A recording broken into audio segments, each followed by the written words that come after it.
Stop everything you're doing right now because what's happening to the jet stream this week is making atmospheric scientists use a word they reserve for genuinely alarming situations: collapse. Not slowdown, not disruption, collapse.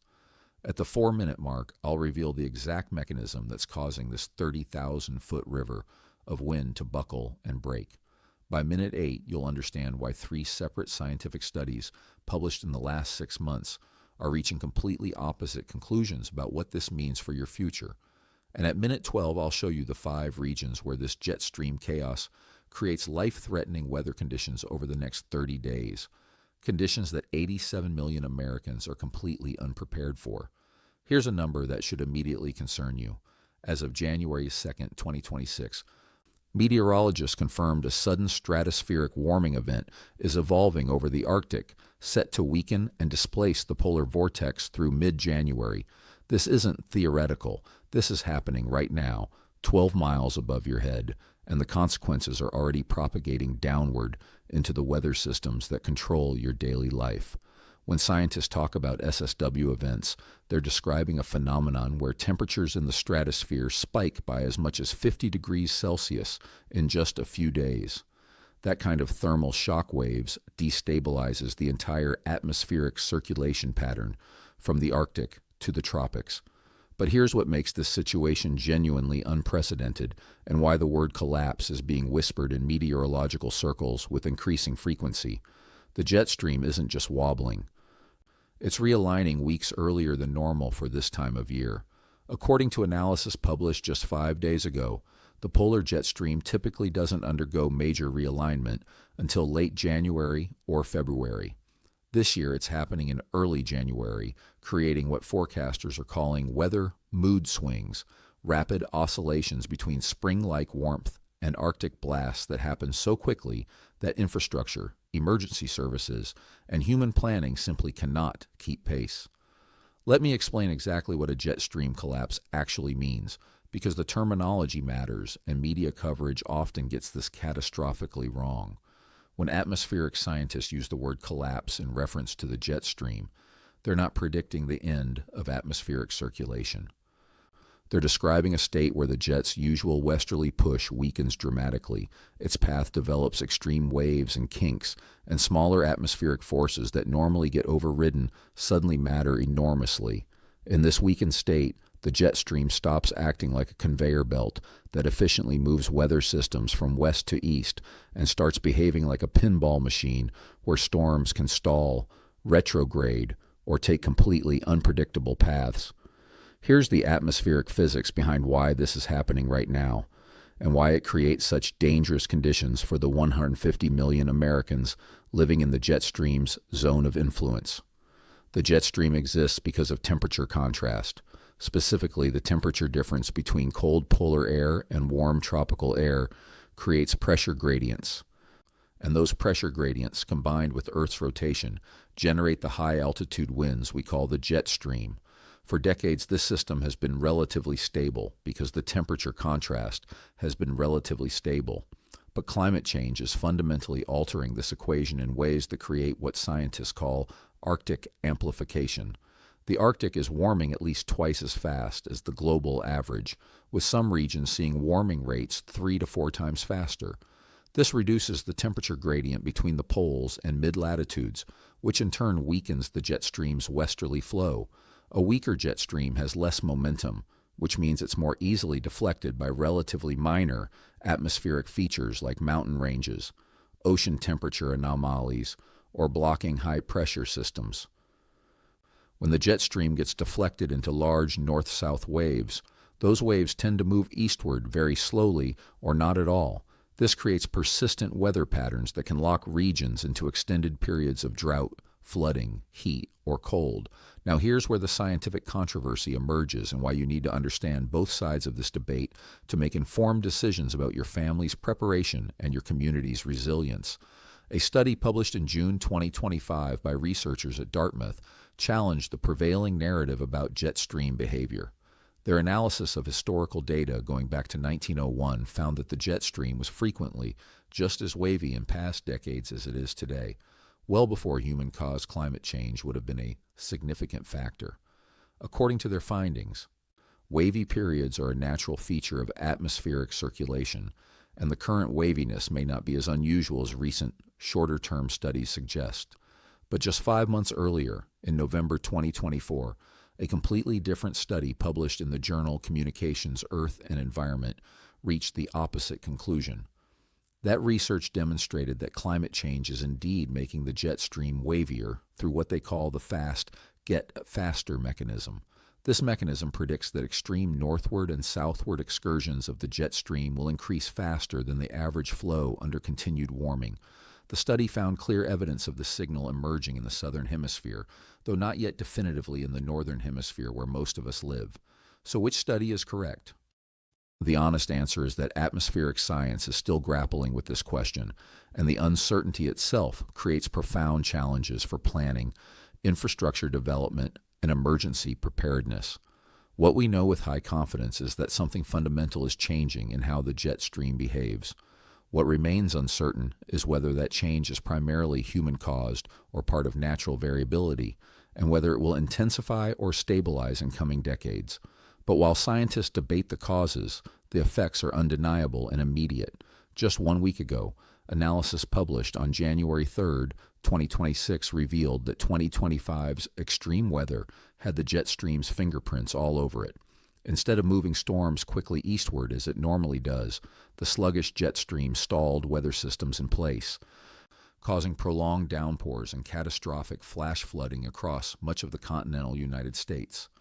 The same atmospheric stagnation left other regions facing extended dry spells that exacerbated drought and wildfire conditions.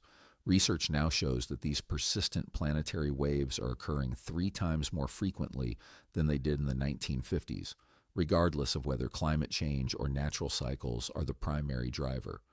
Here's what's happening right now across North America that demonstrates this jet stream chaos in real time. A powerful Greenland blocking pattern developed during the first week of January 2026, just days ago.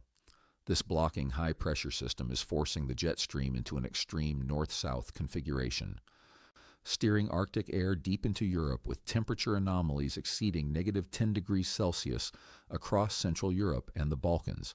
When forecasters see blocking patterns establish themselves near Greenland or the North Atlantic, they know that downstream weather across North America becomes highly unstable and unpredictable for weeks. Simultaneously, the sudden stratospheric warming event I mentioned earlier is expected to produce what meteorologists call downward coupling. This is the process where atmospheric disturbances in the stratosphere propagate downward over 1 to 3 weeks, disrupting surface weather patterns. Current ensemble forecast data suggests this process will produce enhanced atmospheric blocking near Greenland and the North Atlantic, exactly what we're already seeing, which favors northerly flow patterns that pull Arctic air southward into populated regions of the United States and southern Canada. For the 30-plus demographic watching this, you've lived through enough winters to know that cold weather happens in January. That's not news. What is news, and what should genuinely concern you, is the rate of change and the magnitude of temperature swings we're now experiencing. When the jet stream is stable, winter progresses gradually. Cold air moves in. Temperatures drop over several days. You adjust your heating usage and you adapt. But when the jet stream collapses into its current chaotic state, you can experience 40-degree temperature swings in 24 hours. Your heating system cycles rapidly between maximum output and minimal demand, stressing mechanical components. Roads that were dry yesterday are black ice today. Storm systems that forecasts predicted would stay 200 miles north suddenly dive south and dump unexpected snow. These rapid transitions create cascading failures across every system we depend on. Transportation networks designed for gradual seasonal changes become overwhelmed when conditions flip from mild to severe overnight. Power grids experience demand spikes that operators struggle to meet because their forecasting models assume more predictable patterns. Agricultural operations face freeze-thaw cycles that damage crops, kill overwintering plants, and disrupt carefully timed planting schedules. Water infrastructure encounters freeze events in regions that rarely experience hard freezes, causing burst pipes and contamination events. Now, let me reveal the 5 specific regions where jet stream collapse creates the most dangerous conditions over the next 30 days, based on current atmospheric configuration and historical precedent. Region 1, the upper Midwest and Great Lakes, including Minnesota, Wisconsin, Michigan, Illinois, Indiana, and Ohio. This region sits directly in the zone where Arctic air plunges southward when the jet stream develops deep troughs. Current forecasts show a core of the polar vortex being pushed into North America, allowing the northerly jet stream to strengthen in early January 2026. This configuration supports intense cold waves because the source region of the air sits deeper in the polar circle than normal. When you combine extreme cold with the moisture available from the Great Lakes, which remain relatively warm from a mild fall, you create conditions for historic lake effect snow events. Buffalo, Syracuse, Erie, Cleveland, and the entire southern and eastern shores of Lakes Erie and Ontario should prepare for snowfall measured in feet, not inches, with individual snow squalls producing whiteout conditions and snowfall rates exceeding 3 inches per hour. These aren't conditions where you might have a difficult commute. These are conditions where getting stranded means potential death from exposure within hours. Region 2, the Ohio Valley through the Mid-Atlantic, including Pittsburgh, Columbus, Cincinnati, Indianapolis, Washington, D.C., Baltimore, and Philadelphia. This corridor experiences the most dangerous aspect of jet stream collapse, which is forecast uncertainty and rapid transitions. When the jet stream is wobbling erratically, the line between rain and snow, between manageable conditions and emergency situations, becomes razor thin and can shift 100 miles north or south with just a few hours' notice. You could wake up to forecasts calling for rain, and by afternoon be dealing with an ice storm that shuts down your entire metropolitan area. Ice storms are particularly devastating in this region because the infrastructure isn't designed for the extreme ice accumulations that can occur when warm air aloft meets sub-freezing surface temperatures. Quarter-inch ice accumulation shuts down transportation. Half-inch accumulation brings down power lines. 3/4 of an inch, which is within the range of possibility during extreme jet stream dips, causes catastrophic infrastructure failure, affecting millions for extended periods. Emergency services cannot respond when roads become skating rinks. Hospitals switch to backup power and begin conservation protocols. Water treatment plants lose pumping capacity. The cascading failures happen faster than emergency management can coordinate responses. Region 3, the Northern Rockies and Intermountain West, including Montana, Wyoming, Idaho, and northern Colorado. This region faces extreme uncertainty related to mountain snow accumulation, avalanche danger, and isolated community access. If the jet stream remains in its current wavy pattern, with frequent blocking episodes, these areas could see 3 to 5 feet of snow over week-long periods. Ski resorts celebrate extraordinary conditions while simultaneously managing extreme avalanche danger that makes backcountry access deadly. Mountain passes close for extended periods, cutting off communities that depend on highway access for supplies, medical care, and emergency services. The temperature extremes in this region during jet stream collapse events can be truly staggering.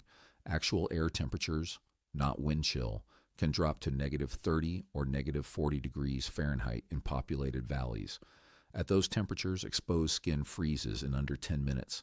Car batteries fail, diesel fuel gels, water pipes freeze even in heated buildings, and heating systems struggle to maintain interior temperatures. People who have lived in these regions for decades tell me they've never experienced cold this sustained and this intense in their lifetimes. That historical perspective matters because it tells you the climate baseline is shifting in ways that exceed what past experience prepares you for. Region 4, the Deep South, including Tennessee, Alabama, northern Georgia, and the Carolinas.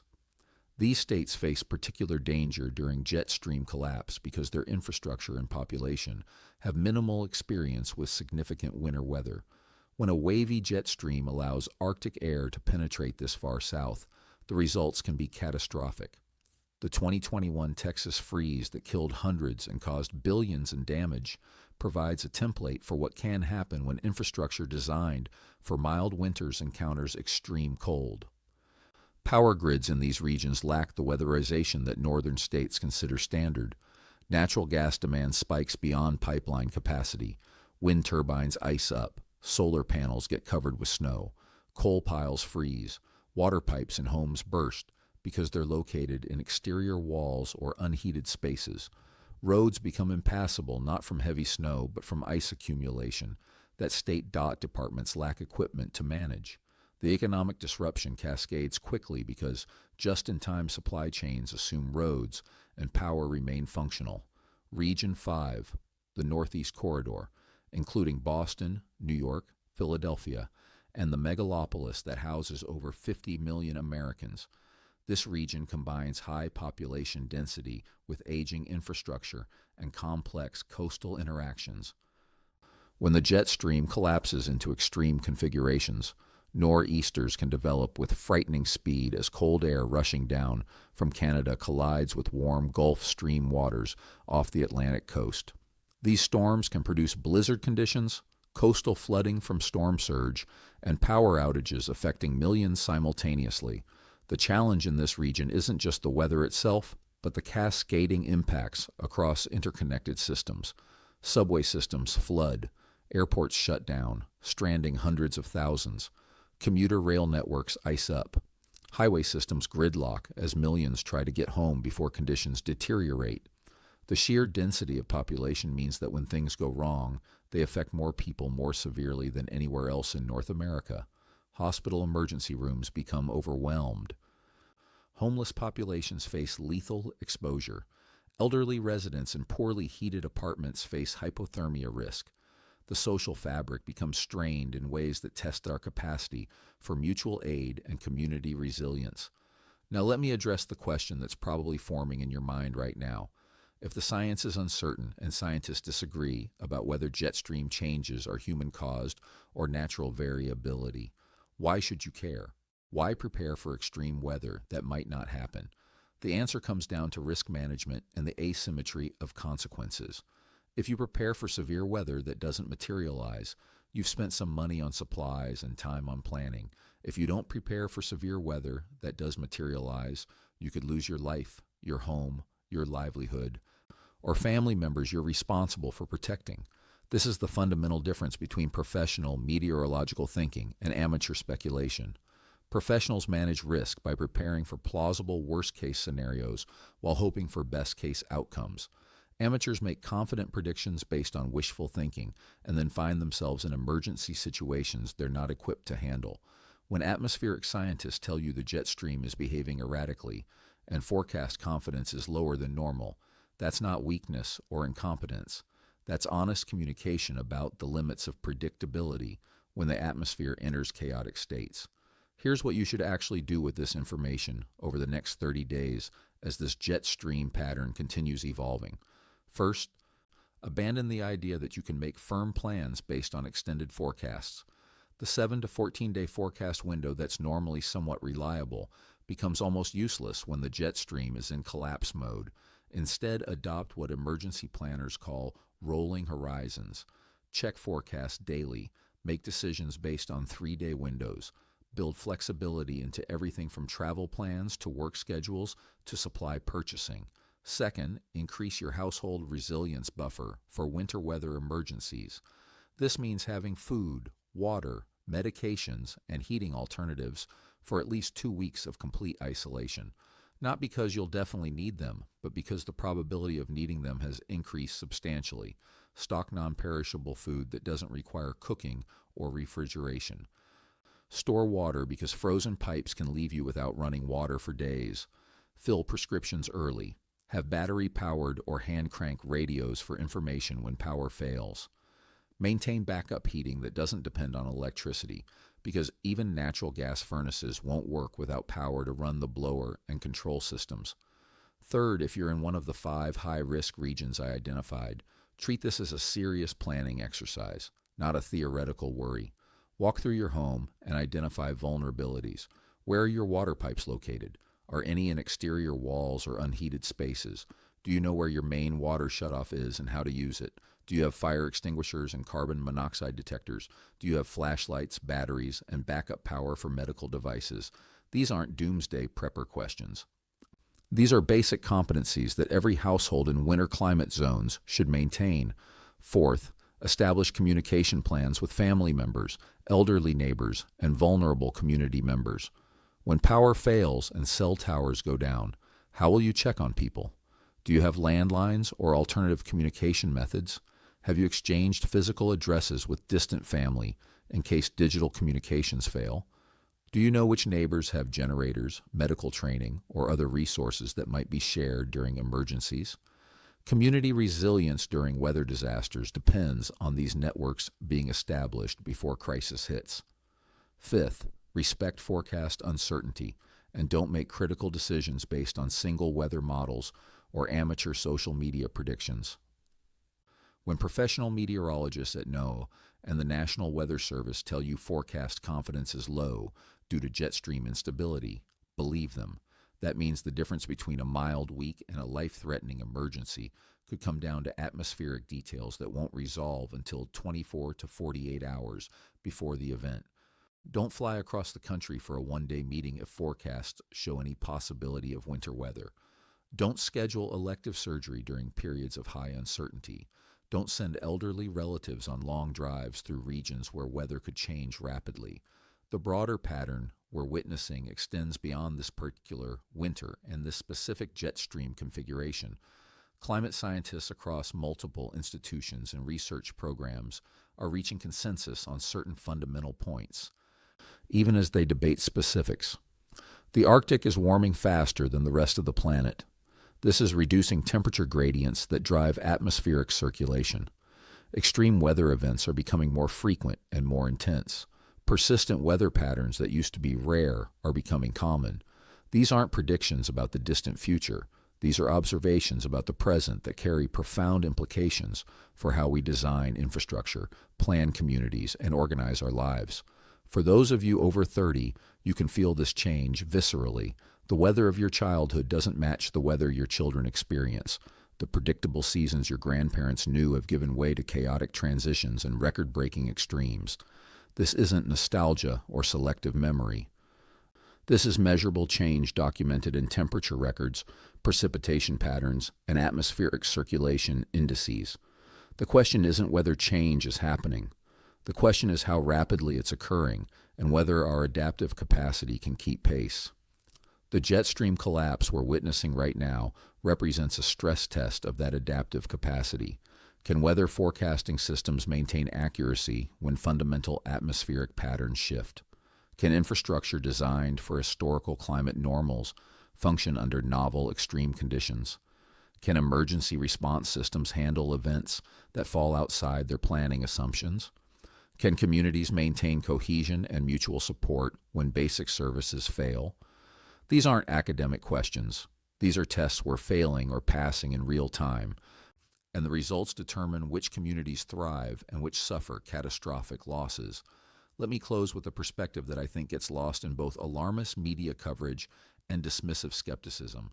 Yes, the jet stream is behaving erratically. Yes, this creates dangerous conditions. Yes, climate change is likely playing a role, even if the exact mechanisms remain scientifically debated. But none of this means we're helpless or doomed. It means we're in a period of rapid change that demands rapid adaptation. Communities that acknowledge the change, prepare appropriately, and support vulnerable members will navigate these challenges successfully. Communities that deny the change, maintain inadequate preparation, and fracture under stress will face preventable tragedies. Weather disasters reveal character, both individual and collective. They show us who we are when systems fail and normal life becomes impossible. They test whether our institutions function under pressure and whether our neighbors become allies or threats. They demonstrate whether decades of prosperity have made us soft and dependent, or whether we maintain the resilience and resourcefulness that built civilization in the first place. The jet stream collapse happening right now gives us another opportunity to answer those questions.